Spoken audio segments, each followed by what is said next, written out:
Olá a todos, professor Alisson Castro, estamos aqui mais uma vez pelo nosso projeto Enem, aqui pelo Tiradentes Online, certo? O Tiradentes que vai lhe ajudar a aprovar você também agora no Enem, nesse novo projeto, nesse novo layout que nós estamos trazendo para chegar até mais próximo de você com essa interatividade e essa qualidade que tanto já é referência da casa, tá? Vamos dar a continuidade ao nosso segundo encontro, vamos hoje explanar os aspectos da história colonial do Brasil, como nós já havíamos prometido no encontro passado. Nós vamos conversar um pouquinho com você hoje sobre os aspectos do Brasil colônia.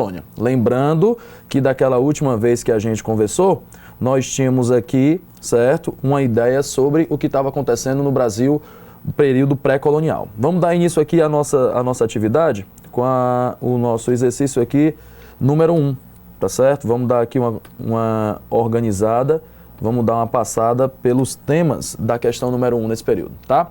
A questão número 1 diz assim: o índio era o único elemento, então, disponível para ajudar o colonizador como agricultor. Olha que interessante, eu já estou sublinhando, e você também aí no seu material. Pescador, guia, conhecedor da natureza tropical, e para tudo isso deveria ser tratado como gente. Então eu já trago para você esse aspecto aqui, ser tratado como gente, ter reconhecidas. Olha aqui a ideia do reconhecimento. Sua inocência, alma, na medida do possível. A discussão religiosa e jurídica em torno dos limites da liberdade, queria chamar sua atenção para isso, dos índios, se confundiu com uma disputa entre jesuítas e os colonos, relativos a que, professor, essa disputa? A questão da mão de obra no Brasil colonial. Os padres se apresentavam como defensores da liberdade, então eu já estou aqui marcando essa ideia trazida pelo texto, enfrentando a cobiça desenfreada dos colonos, valendo-se do modelo mercantilista, tá certo? Valendo-se do modelo mercantilista. E falou em mercantilismo, deixa eu trocar a cor da caneta aqui para ficar melhor para você. Apresenta a você a balança comercial favorável, a famosa sigla do BCF, tá? Olha o que ele diz. Entre os séculos 16 e 18, os jesuítas buscaram a conversão dos índios ao catolicismo. Essa aproximação dos jesuítas em relação ao mundo indígena foi mediada pela... Dê uma olhadinha aqui comigo. Vou chamar a sua atenção, tá certo? Para um aspecto importante. Deixa eu mudar aqui a cor da caneta pra gente favorecer. Eu estou com você dentro da temática do Brasil colonial. Eu estou com você no eixo temático do Brasil colonial. Estou falando para você sobre o processo de colonização, certo? Estou falando para você sobre o processo de colonização do Brasil.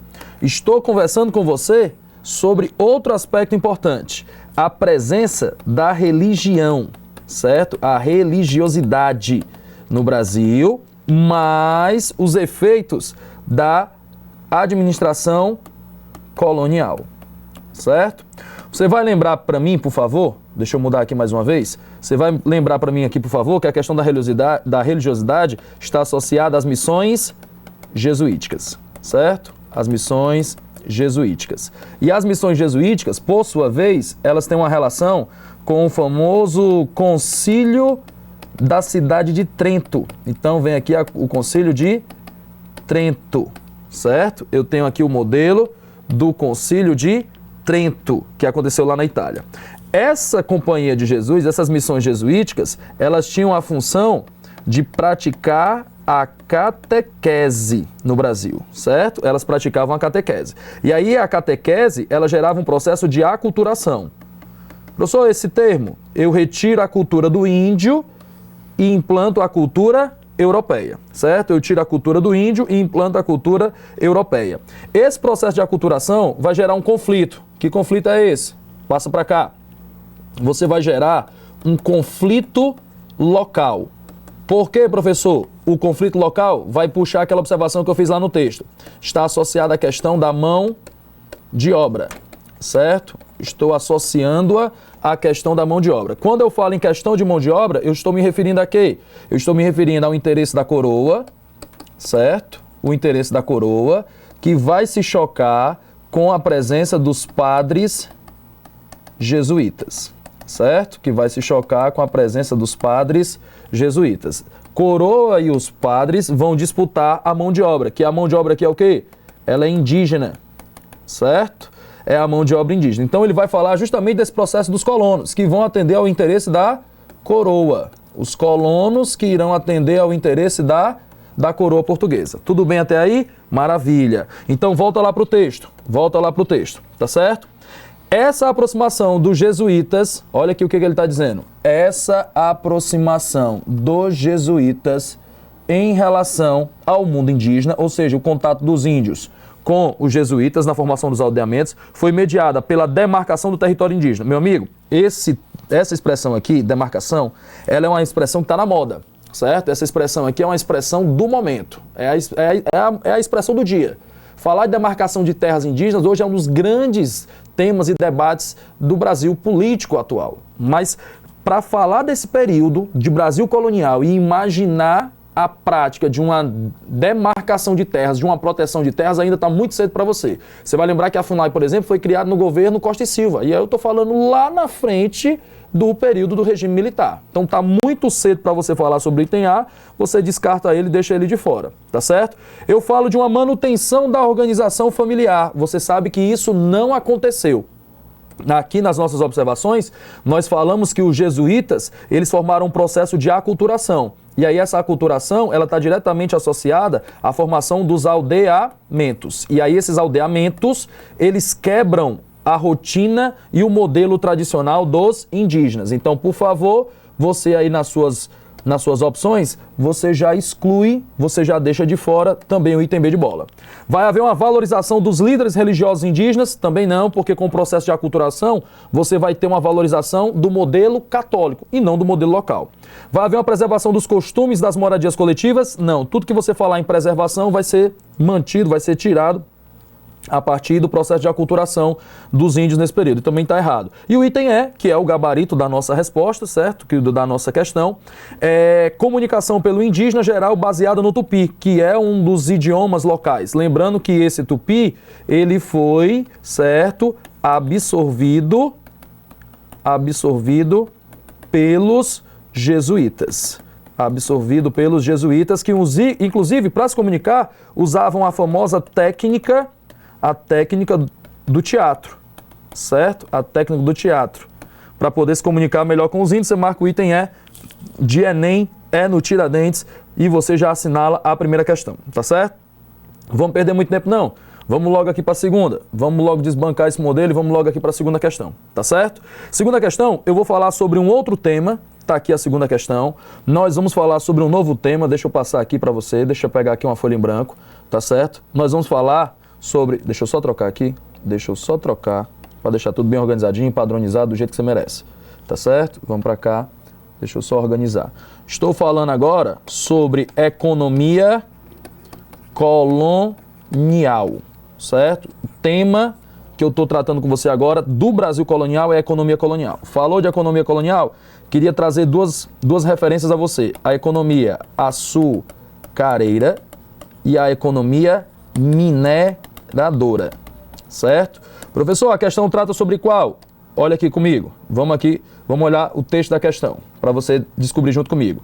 Em um engenho, sois imitadores de Cristo, certo? Ele vai fazer referência à economia açucareira, tá certo? Vamos lá analisar o processo da utilização desse modelo. Na açucareira, você vai usar a técnica do plantation, certo? Você vai usar a técnica do plantation. E no plantation eu vou utilizar mão de obra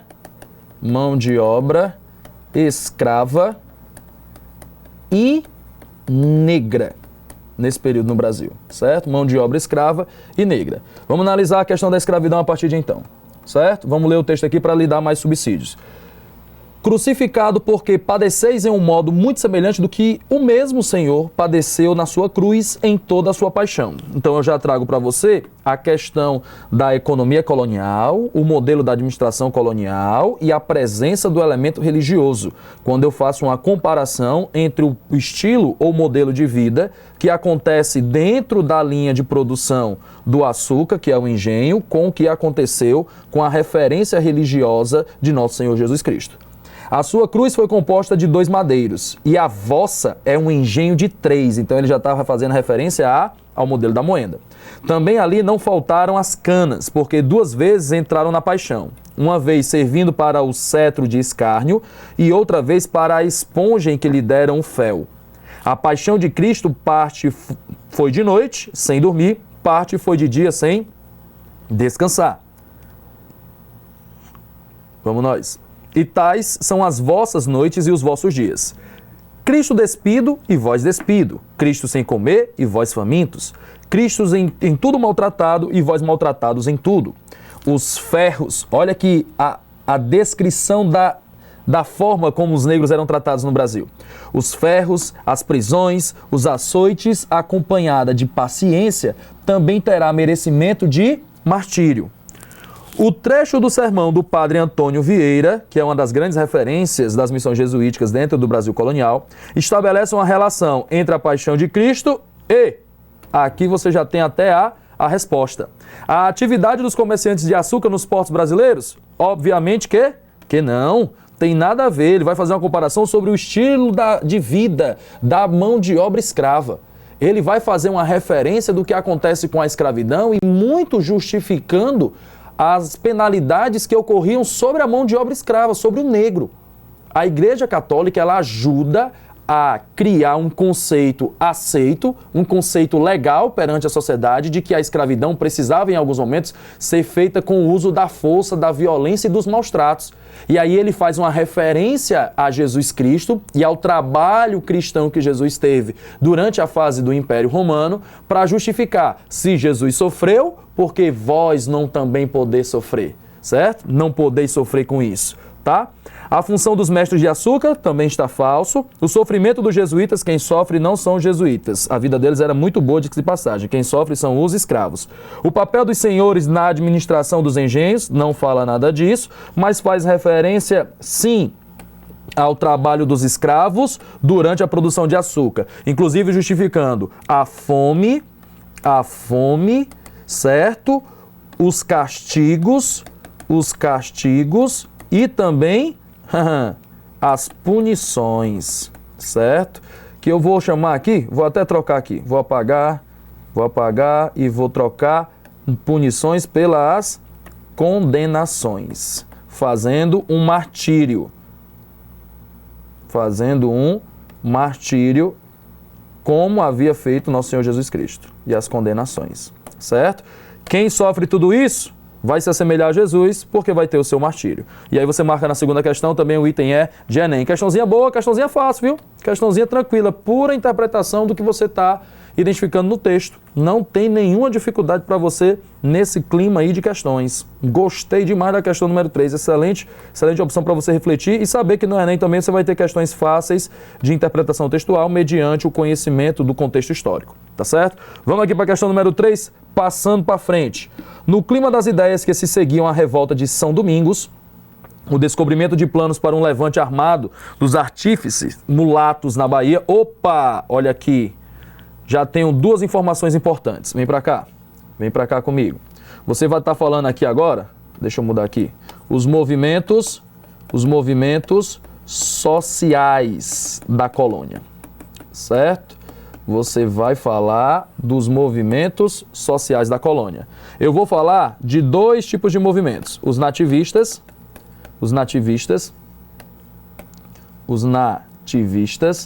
e os emancipacionistas, certo? Os emancipacionistas.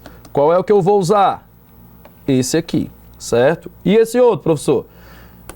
Não vou falar sobre ele agora porque não é o tema da questão, mas você sabe que eles discutiam assuntos locais, sem o interesse de separação. Sem separação. Não quero separar, certo? Sem separação. Tudo bem? Maravilha. Vamos lá para o texto. Ocorre na Bahia, em 1798. Vamos para cá. Deixa eu só voltar aqui, para não ficar... Gosto de ficar do jeitinho que você pretende. Pronto, vamos para cá. Certo? Desses movimentos emancipacionistas, qual que a gente vai tratar? Tem 2. Tem a Inconfidência. Mineira, que é aqui do seu projeto de Tiradentes, certo? Inconfidência Mineira, de 1789. E tenho a conjuração baiana, olha aí, de 1798. Certo? Então eu tenho esses dois movimentos. A própria questão já está me chamando a atenção que eu vou considerar os aspectos do segundo, certo? Vou considerar os aspectos da conjuração baiana. Lê o texto comigo, para ficar mais fácil. Teve impacto muito especial esses planos, demonstravam aquilo que os brancos conscientes tinham já começado a compreender. As ideias de igualdade social. Essas ideias aqui são ideias do tipo liberais. E aí eu vou mudar a cor aqui para facilitar a escrita e a sua visualização. Eu estou falando aqui do iluminismo, que é a filosofia do período. É a filosofia ideológica que vai ajudar você nesse período. Tá certo? Estavam a propagar-se numa sociedade em que só um terço, olha aí como ele está falando aí de um processo de exclusão, da população eram de brancos, ou seja, estou falando que na Bahia há a predominância de negros, e iriam inevitavelmente ser interpretados em termos raciais. O termo do radicalismo na luta negra no Haiti, por isso que ele faz referência à Revolução de São Domingos, que é o processo de independência do Haiti, e das propostas das lideranças populares da Conjuração Baiana, levaram setores da elite colonial brasileira a novas posturas diante das reivindicações populares. No período da independência, na crise do sistema colonial, parte da elite participou ativamente no processo, no intuito de... Vamos para frente. Seguia os preceitos advindos da hierarquia... Opa, passei. Tá certo. Instalar um partido nacional sob a sua liderança, garantindo a participação controlada dos afro-brasileiros e inibindo novas rebeliões de negros no Brasil. O item está completamente falso. O objetivo dessa conjuração não tinha da organização, da elite, não tinha nada a ver com essa participação de afro-brasileiros, de mulatos, conduzindo o processo político no Brasil. Não havia a menor possibilidade de você acreditar nessa interferência, nessa chegada desse tipo de raça, né, de indivíduos dentro da política brasileira ainda na fase colonial. Atender aos clamores apresentados, aí ele forçou a amizade, certo? Aqui está falso, que a coroa jamais queria atender às exigências, ela queria combater, inclusive com violência. Firmar alianças com as lideranças escravas, também essa possibilidade não existe, para que o movimento não se achasse forte e em condições de tomar o poder das elites aristocráticas brancas. Impedir que o povo conferisse, olha aí que legal, o interesse da elite era impedir que o povo conferisse ao movimento um teor libertário, ou seja, um movimento emancipacionista, o que terminaria por, olha aqui a palavra, prejudicar os interesses da elite e seu projeto de condução de uma nação. Perfeito item D de dedicação. Dê uma olhadinha aqui comigo, o que diz o item E? Rebelar-se contra as representações metropolitanas. Isso aqui é função das camadas populares e não da elite, isolando politicamente o príncipe regente, na época, né, Dom João VI, instalando um governo conservador para controlar o povo. O item também está completamente falso e você já assinala aí o item correto, o item D de dedicação. Tá certo? Vamos aqui para a próxima questão. Questão número 4. Olha aí, o passo tá bom. O passo tá bom. Estou gostando aí do processo da dedicação. Vamos nós. Um assunto importante que sempre está na matriz de referência do seu Enem, é o aspecto da religião, da religiosidade dentro do período do Brasil colonial. Inclusive é uma expressão, quando se trata de religião, essa associação entre os caracteres católicos e dos povos africanos, eu chamo isso de sincretismo religioso. Essa cor aqui nesse azul fica lindo. Chamado sincretismo religioso. Vamos para frente. Vamos trabalhando. Próximo da igreja dedicada a São Gonçalo, nos deparamos com uma impressionante multidão que dançava ao som de suas violas. Tão logo viram o vice-rei, cercaram-no e obrigaram a dançar e a pular. Exercício violento e pouco apropriado, tanto para a sua idade quanto para a sua posição. Ele aqui já traz a sua atenção para um processo de exposição da elite, que tinha toda uma forma, tinha todo um modelo.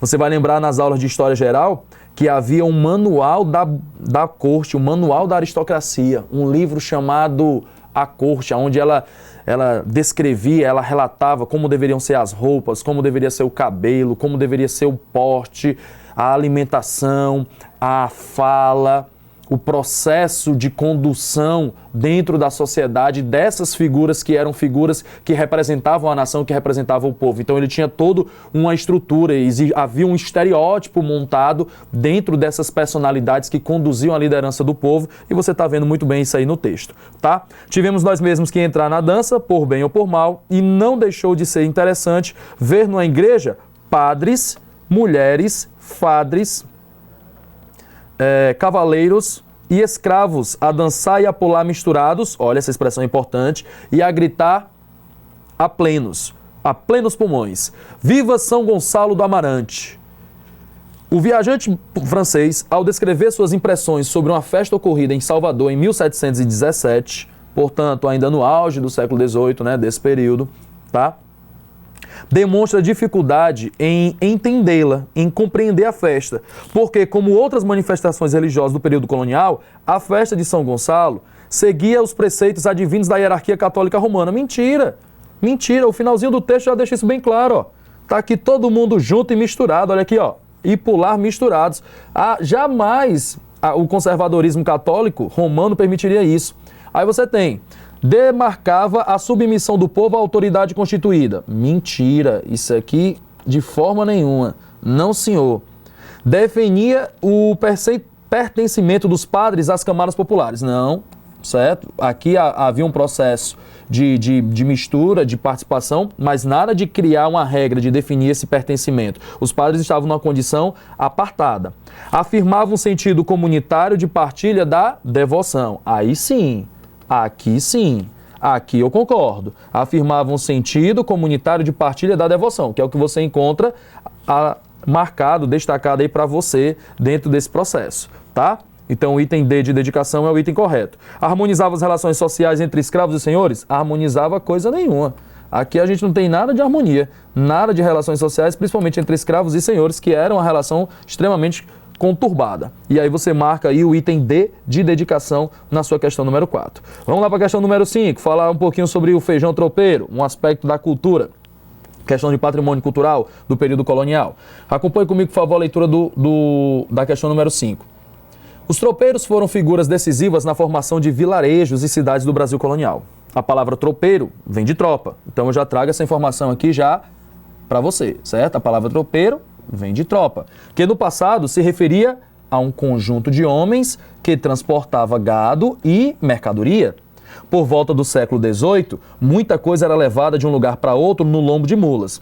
O tropeirismo, falando agora, trazendo a atenção ao movimento, acabou associado à atividade mineradora, cujo auge foi a exploração de ouro em Minas Gerais e mais tarde no estado de Goiás. A extração de pedras preciosas também atraiu grandes contingentes populacionais para as novas áreas e, por isso, era cada vez mais necessário dispor de alimentos. Então, eu já sei, certo? Eu já compreendo, eu já percebo que a atividade dos tropeiros está associada a um processo de abastecimento. Eu já consigo perceber que eles estão associados a um processo de abastecimento interno, que é o que o texto está me dizendo, é a ideia que o texto está trazendo para mim, tá? Por favor, continue a leitura, não me deixe sozinho nessa não, vamos junto. A alimentação dos tropeiros era constituída por toucinho, oh meu Deus, uma hora dessa, sei nem que hora é essa que você está assistindo esse vídeo, mas aqui já deu até vontade, feijão preto, farinha, pimenta do reino, café, fubá e coité. Quero coité, professor? É um molho de vinagre com fruto cáustico espremido, certo? Um suquinho de limão. Tá bom para você? Nos pousos, ou seja, nas paradas, né, nas interrupções, nos momentos de descanso, os tropeiros comiam feijão quase sem molho com pedaços de carne de sol. Rapaz, vontade de ser tropeiro, viu? Pedacinho de carne do sol e tocinho que era servido com farofa e couve picada. Olha aí, quase a feijoada do sábado. O feijão tropeiro é um dos pratos típicos da cozinha mineira e recebe esse nome porque era preparado pelos cozinheiros das tropas que o conduziam o gado. E aí ele está só dando a explicação final desse processo. O que é de importante na questão, você já está vendo assinalado aí. A criação do feijão tropeiro na culinária brasileira está relacionada a quê? Olha para cá. A atividade comercial exercida pelos homens que trabalhavam nas minas. Não, senhor. Não, senhora. Não, senhor. Não, senhora. A atividade comercial exercida pelos homens que trabalhavam nas minas, os tropeiros não eram isso. A atividade não estava associada a esse modelo. A atividade culinária exercida pelos moradores cozinheiros? Não, porque aqui não eram os moradores, eram os viajantes, tá certo? Então aqui tá errado, aqui também tá errado. Essa aqui já caiu fora. A atividade mercantil, ou seja, a atividade comercial, exercida pelos homens que transportavam gado e também as suas respectivas mercadorias. O item C está correto. A atividade agropecuária exercida pelos tropeiros que necessitavam dispor de alimentos, também o item está falso, tá? A atividade mineradora exercida pelos tropeiros no auge da exploração do ouro. Aqui também está errado e você já assinalou o item C de coração, certo? O item C de deu certo. Olha aí que maravilha, fazendo aqui uma referência ao Júnior Barata. Questão número 6, vamos falar um pouquinho aqui sobre o período da chamada Era Pombalina, a fase do déspota esclarecido, o Marquês de Pombal. Apresenta a você a prática do despotismo esclarecido. Olha que maravilha. Olha que momento interessante. Professor, como é que eu posso entender esse período? Entenda esse período como uma fase de arroxo fiscal. Olha aí que beleza, a fase do arroxo fiscal. É a hora em que o Marquês de Pombal chegou e apertou a fivela do cinto da galera. Vamos lá. O reinado de Dom José I em Portugal, de 1750 a 1777, foi marcado pela atuação de Sebastião José de Carvalho e Melo, futuro Marquês de Pombal, nomeado secretário de Estado do Reino. Ao se tornar figura central da administração portuguesa e aplicar os seus ideais do despotismo esclarecido, Pombal procurou, olha aqui, ó, Pombal procurou empreender uma série de reformas em Portugal, de modo a reverter a situação de crise em que vivia o reino português. Segundo o historiador Kenneth Maxwell, uma consequência imediata das medidas drásticas de Pombal foi desembaraçar o caminho para as ações governamentais em várias frentes. Assim, a década de 1760 marcou um período de consolidação e ampliação das reformas iniciadas durante a década de 50. Estas incluíram as reformas, a afirmação da autoridade nacional, eu também já sinalizarei isso aqui, da autoridade nacional, na administração religiosa e eclesiástica, o estímulo a empreendimentos industriais e às atividades empresariais e a consolidação da autoridade para lançar impostos. Está aqui a política fiscal, ó, das capacidades militares e da estrutura de segurança do Estado, ou seja, quase tudo, né? A atuação do Marquês de Pombal tinha como um dos objetivos centrais, vamos analisar, recuperar a hegemonia portuguesa dentro da Península Ibérica, certo? No momento, Portugal ainda tinha uma referência dentro do cenário da Península Ibérica. Portugal ainda não estava na sua fase, né, de perder esse espaço. Então o item A aqui está errado, tá certo? Diminuir a dependência econômica lusa perante a Inglaterra. Então quando você analisa aqui o texto do Marquês de Pombal, você percebe que o item B de bola é o item correto. Por quê? Porque naquela época, Portugal dependia muito do modelo da economia inglesa. E aqui, com esse modelo de reestruturação e reorganização das finanças, Portugal conseguiria adquirir uma maior autonomia ao aumentar a sua arrecadação e produzir uma política econômica superavitária. Superavitária ou superávit, certo? Superávit econômico no período, certo? Superávit econômico do período. E aí você assinala o item B de bola, certo? Vamos para a questão número 7. Questão número 7 diz: os conspiradores esperavam que a derrama, aí eu estou falando também da fase da mineração, fosse imposta em meados de fevereiro. Contando com a inquietação geral do povo, ele se propunha a instigar um montim, sob cuja cobertura e com a conivência de dragões, o governador seria assassinado e se proclamaria uma república independente.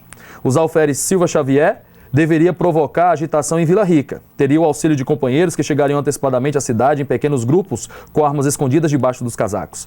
A respeito do emancipacionismo mineiro, podemos afirmar que, moçada, o que ele está falando aqui pra gente? Ele está falando aqui para nós sobre a Inconfidência